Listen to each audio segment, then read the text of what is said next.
Hello. എന്തൊക്കെടി? ആ എന്താ നല്ല വർത്താൻ കുഴപ്പമൊന്നുമില്ല. എന്നാ നിങ്ങള് പോരണേ? കൊറേ ആയിരപ്പൊ പോരാന്. പോരാനായിട്ടില്ലടി, പൈസ വേണ്ടപ്പോ. എന്താ ചെയ്യാ? പൈസ ഇല്ലെങ്കിലും സാരല്ല, നിങ്ങൾ ഇങ്ങോട്ട് പോന്നോളി. ഞമ്മക്ക് വല്ല കഞ്ഞിയോ ചമ്മന്തിയോ ഉണക്കമീൻ ചുട്ടതോ എന്തൊക്കെ തിന്നുങ്ങാണ്ടാണെങ്കിലും ഞമ്മക്ക് ജീവിക്കാം. നിങ്ങൾ കാര്യം ചെയ്യും, നിങ്ങൾ പറ്റൂലെങ്കിൽ എന്നെ നിർത്തിന് പോരി. ഏ അത് നിർത്തിന് പോകുന്നത് നിങ്ങൾക്ക് അവിടെ പറ്റൂലെന്നുണ്ടെങ്കിൽ എന്തിപ്പോ എന്താണ് എത്ര കാലം വെച്ചിട്ട് അങ്ങനെ നിക്ക്. എന്നാ ഞാൻ കഫീലിനോട് പറയട്ടോ, അടുത്ത മാസം ഞാൻ നിർത്തി പോരുകയാണ്. നിർത്താൻ റിട്ടേൺ അടിക്കാന്ന്. ഏ ആ പിന്നെ നിർത്തണൊക്കെ കൊള്ളാം. പിന്നെന്താ വെച്ചാൽ ഈ മാസത്തെ കറണ്ട് ബില്ല് വന്നിക്കണ 1500. പിന്നെ വെള്ളത്തിന്റെ പഞ്ചായത്തിന് വെള്ളം വരുന്നില്ല, അതിന്റെ പൈസ കൊടുക്കാൻ പറഞ്ഞേക്കണേ.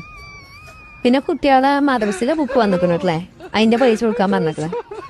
പിന്നെ നമ്മളെ